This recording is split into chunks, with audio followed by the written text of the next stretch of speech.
All right, September is National Self-Care Awareness Month. The people expert, Dr. Sabrina, is here with more on ways we can take time for ourselves. Good morning. We're so glad you're here. Happy Monday. Happy Monday. Self-care, we hear that term a lot. It's such a buzzword right now. And a lot of people think that self-care has to do with going to get your nails done or getting a massage. And trust me, all of those things are important. Yes. But self-care really is a little deeper than that. What is it? And so it's really being able to prioritize patience, making sure that you practice patience, that you make sure that you're patient with yourself and you're patient with others. And when you do that, it helps to keep conflict down. So practice patience, and you're saying the more patient you are with other people, that makes you feel better. Not losing your temper leads to good self-care? Absolutely. It keeps you calm, and if you're calm, it's taking care of you. It's not allowing something outside of you to dictate what goes on inside of you. Yeah, well, that's a good one. Yeah.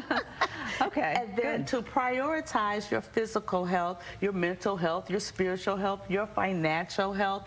Take a look at where you are and be honest with yourself. And so if you look at your physical health and you go, oh, I really need to stop doing Ben and Jerry's every day. Be honest with yourself and take care of yourself, because at the end of the day, you're the only you have. So take care of you. Prevent overextending yourself. Stop doing everything for everybody else and doing nothing for yourself. And stop pouring from an empty cup. Okay. Take time to step back and fill your own cup, because then you can pour. But you can't pour into others when you're empty, when you're tired, when you're exhausted, when someone asks you to do something and you just go, oh, I can't do one more thing. Yeah, that is a funny thing, because it's hard to know when to say no, because sometimes somebody says, hey, will you join me at this, whatever, go to this bookstore for this book reading. Right. And you say, oh, I'm just tired, I don't want to go. But then you go, and you're happy you did. So there is a fine line between figuring out what to say no to and what to say yes to. But I think that sometimes we don't give ourselves permission to say no. Especially because of who's asking. So I think when your body is saying you're tired, pay attention to your body. Yeah, that's for sure. When you need to lay down and take a nap, lay down and take a nap.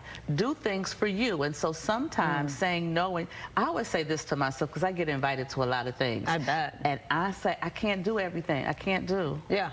I just can't do everything. The next is to proclaim love.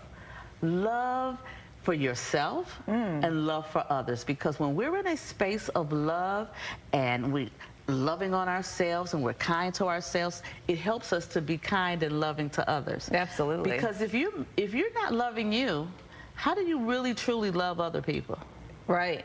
And how do you expect other people to like you? Yes. And just stop expecting everyone to like you, because everyone's not going to like you. That's true. Well, that's true Everybody's not going to like you. Some people don't like my hair. Okay. Sorry. I love my hair, so I don't allow what other people think about my hair to make me not like my hair. And then lastly is to profess gratitude, because when we're grateful, we can't complain. But when we're complaining, we can't be grateful. So you choose which one you are going to do. And so every single day, I tell people twice a day, make a list of at least 3 things that you're grateful for in that moment.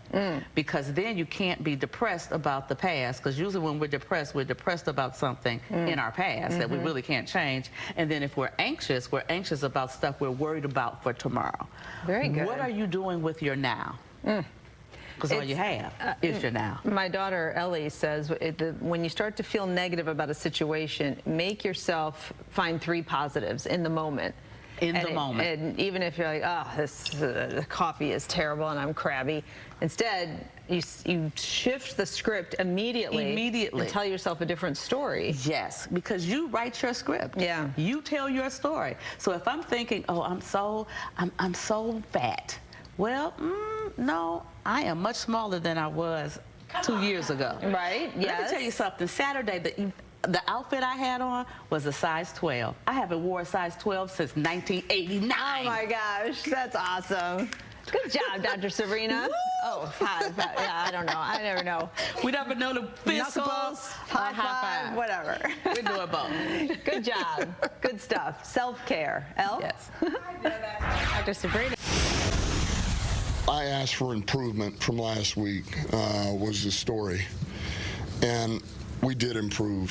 We did improve. And their coach cost them. Their head coach cost them this one. So, critical error into half, 100% on me.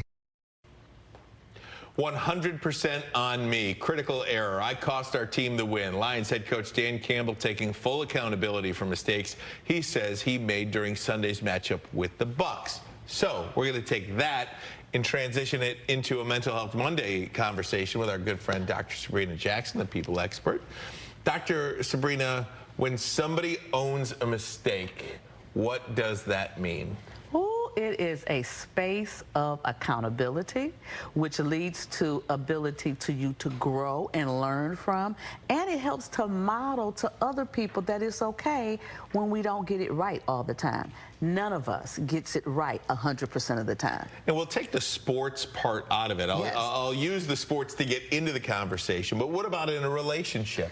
You've got two people going back and forth. If somebody says, you know, I was wrong, I made a mistake. Why is it so hard to do that, and what can that do for a relationship? Well, the first thing is that when we don't own our stuff, we try to make ourselves seem like we're always right, and none of us are always right. And so when you are able to step back and say, oh yeah, my bad, I didn't do that right, or forgive me because I said something that hurt your feelings or things of that nature. It wasn't my intent, but that is what happened, and so we have to own it. And once you own it, then you can heal from it, because you cannot heal what you will not reveal. So you have to open it up, look at it, and own it.